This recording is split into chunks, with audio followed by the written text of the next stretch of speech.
Ils arrivent dans votre pays ou dans votre village avec une caméra. Pendant que certains perdent leur dignité, eux gagnent des centaines, des milliers d'abonnés. Bienvenue dans la pauvreté de la pornographie, le business de la misère, le commerce de l'humiliation, le marché de la compassion. Aujourd'hui, il ne suffit plus de donner. Il faut filmer, il faut publier. Il ne suffit plus de tendre la main, il faut que l'algorithme applaudisse. Comment une pratique aussi choquante a-t-elle fini par devenir presque la normale? Pour comprendre ce phénomène, il faut remonter une des petites décennies, voire 20-30 ans en arrière. Sanitaire pour mettre la main au déchargement de quelques 4000 tonnes de riz envoyées au mois d'octobre par les écoliers français. Des enfants deviennent des miniatures YouTube, des villages et des villes deviennent des décors et la pauvreté devient un lieu de tournage à ciel ouvert. Le plus troublant, c'est que parfois on appelle ça de la générosité, on appelle ça de l'humanitaire, on appelle ça du contenu inspirant. Une fois que les caméras se sont éteintes, que reste-t-il? Les vues s'accumulent, les sponsors sont satisfaits et la monétisation, c'est sûr qu'on l'encaisse. Les abonnés affluent, augmentent et ceux qu'on a trouvés dans la misère resteront dans la misère. Voilà pourquoi le débat dépasse largement YouTube. Il parle de consentement, il parle de dignité humaine. Et parmi tous les pays dans lesquels ces scènes pornographiques de la misère sont orchestrées, organisées, il y a un pays qui a décidé de dire stop, qui a décidé de dire non, c'est le Burkina Faso. Notre misère, nos difficultés ne sont pas un spectacle pour le reste du monde et pour les influenceurs véreux. La patrie ou la mort, nous vaincrons. Le Burkina Faso dit que nos citoyens ne sont pas des acteurs conscients ou inconscients, volontaires ou involontaires de vos contenus vidéo. On peut parler longtemps des modalités, mais une question reste en suspens. À quel moment l'aide, la générosité, l'humanitaire a été instrumentalisée? Même ça. Alors, vous savez que vous devez vous abonner, que vous pouvez vous abonner. Je ne suis pas le seul à vous le demander. Et vous savez que sur les réseaux sociaux, c'est le game, c'est le jeu. Vous avez vu, c'est une petite page. J'essaie de faire le maximum de travail de décryptage et surtout de transmission d'émotions, de raisonnement et mettre la lumière sur certains événements qui peuvent me toucher. Et parce que je sais que nous sommes nombreux souvent à penser ou à ressentir les mêmes émotions, les mêmes indignations, même les mêmes joies quand il faut parler de choses plus joyeuses. Abonnez-vous. À quel moment l'aide s'est-elle transformée en divertissement? À quel moment la souffrance est-elle devenue un format vidéo? À quel moment un être humain est-il devenu une machine à fabriquer du contenu viral? Je suis bien placé pour poser la question. Une caméra ne donne pas tous les droits. Un abonnement n'achète pas la dignité. Et 1 million de vues n'efface jamais l'humiliation. La vraie solidarité n'a pas besoin d'une miniature choquante. Elle n'a pas besoin d'une minute. Elle n'a pas besoin d'une musique triste en fond. Elle n'a pas besoin de transformer la misère en spectacle. Parce que la pauvreté n'est pas un contenu. La pauvreté, c'est une réalité.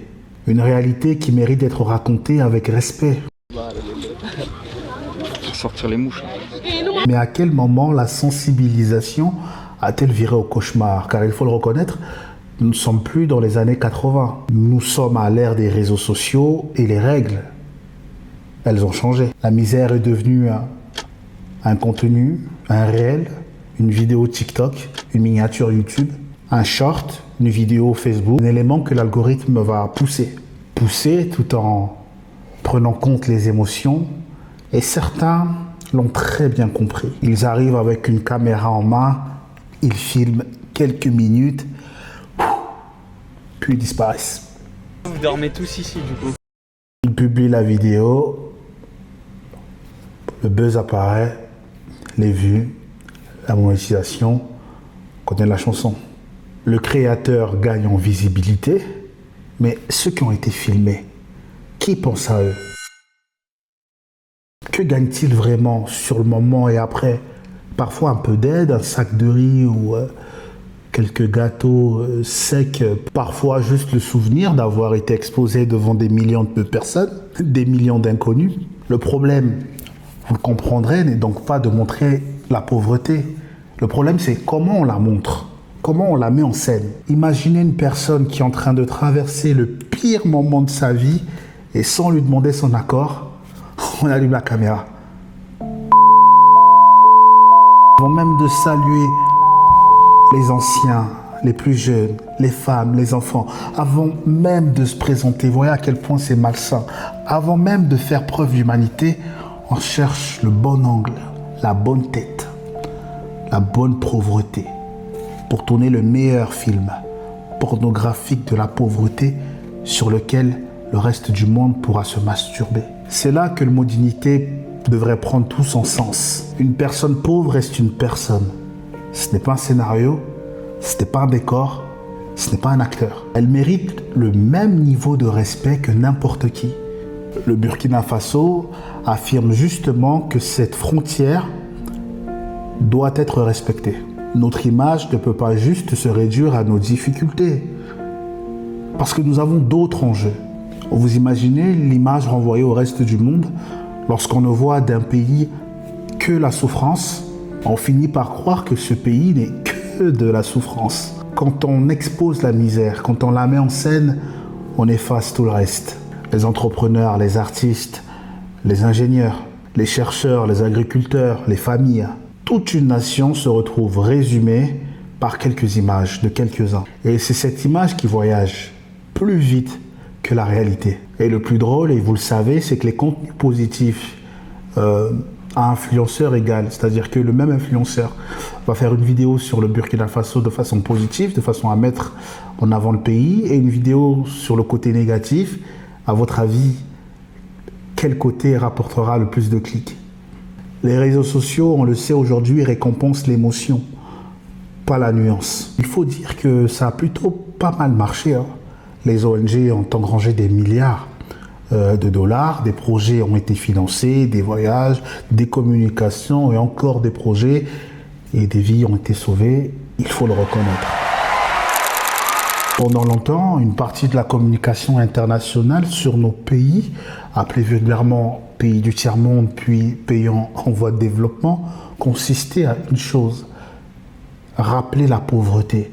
Il fallait tellement retoucher l'image qu'elle allait commencer à sentir la merde, pardonnez mon langage. Plus c'était triste, plus c'était choquant, plus ça faisait vendre. La parole des femmes, détourner les yeux, laisser faire. Campagne humanitaire, documentaire, médias, et vous connaissez la suite, la création de contenu s'est invitée à la table, puisqu'on y mange si bien. Elle a repris les mêmes codes. Vous savez, rien ne se perd, tout se transforme. Des enfants mal nourris, gros ventre, mouches qui tournent autour, blessures, plaies béantes, des orphelins, des veuves, des personnes gravement handicapées. Et puis, on mélange et bon appétit. Alors des questions, il y en a plusieurs. Peut-on raconter la réalité sans retirer la dignité? Peut-on sensibiliser sans transformer des êtres humains en contenu? Peut-on aider sans mettre la caméra au premier plan? N'hésitez pas à répondre en commentaire, c'est important. À mon avis, ma réponse est celle-ci. Bien sûr que oui. Filmer avec consentement, expliquer le contexte, montrer aussi les solutions, montrer aussi les réussites, montrer les personnes comme des acteurs de leur vie, pas seulement comme des victimes. Parce qu'on ne réduit pas un pays à ses problèmes. Et un peuple ne devrait jamais être résumé par ses blessures.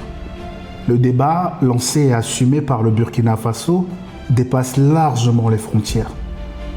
Il concerne tous les créateurs, tous les médias, les ONG, chacun d'entre nous et chacun d'entre vous. Car chacun clique. Nous choisissons aussi le type de contenu que nous encourageons. Pas de conseils, hein, jamais. mais simplement un avis. La prochaine fois qu'une vidéo sur la misère vous tente, posez-vous une seule question. Cherche-t-elle vraiment à aider ou surtout à être regardée? La différence est immense et c'est peut-être là que commence le vrai respect. Fin de transmission.